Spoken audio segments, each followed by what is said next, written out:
Hello நண்பர்களே, ஓட்டு போலான்னு ஊருக்கு போனேன்.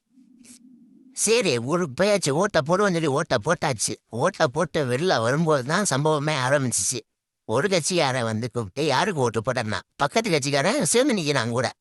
நான் இவனுக்கு ஓட்டு போட்டா அவன் ஒரு மாதிரி சொல்லுவான். சரிடா ஜெயிச்ச கட்சி ஓட்டு போட்டேன்டா, எதிர்பட்டு அழுத்துட்டேன்டா அப்படின்னா. சரி எந்த கட்சிக்கு ஓட்டு போட்டு அந்த 2வது ஓட்டு கொடுப்பேன் அப்படின்னு சொன்னான்.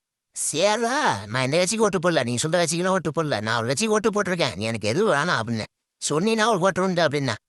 இல்ல அல்ல அது மாதிரி எல்லாம் சுத்தது இல்லை, நீயே வச்சுக்கோ அப்படின்னு சொல்லிட்டு நான் வந்தேன்.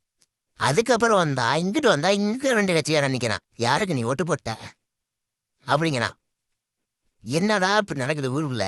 ஊருக்குள்ள ஊரை விட்டு வெளில வந்தா தான் இன்ஸ்டாகிராம் அடிச்சுறாங்க. நான் ஊர் வெளியே வந்தாலும் நீ யாருக்கு ஓட்டு போட்ட? இவனுக்கு சொன்னா அவனுக்கு போடலாப்பு, அவனுக்கு சொன்னா இவனுக்கு போடலாப்பு. யாருக்குடா ஓட்டு போடுறது? அந்த மொழி நண்பரே, உங்க ஊர்ல இது மாதிரி அவனா இருந்து கேட்டுப்பான் உங்களை கேள்வி. கேர்ள்ஸ் தான் ஓட்டு போட்டேன், 4 பேர் நிற்பாங்க, 4 கட்சியாரும் சேர்ந்து 4 நிற்பாங்க. எனக்கு நல்ல வேலை 2 பேரும் தனித்தனியாக வந்தாங்க.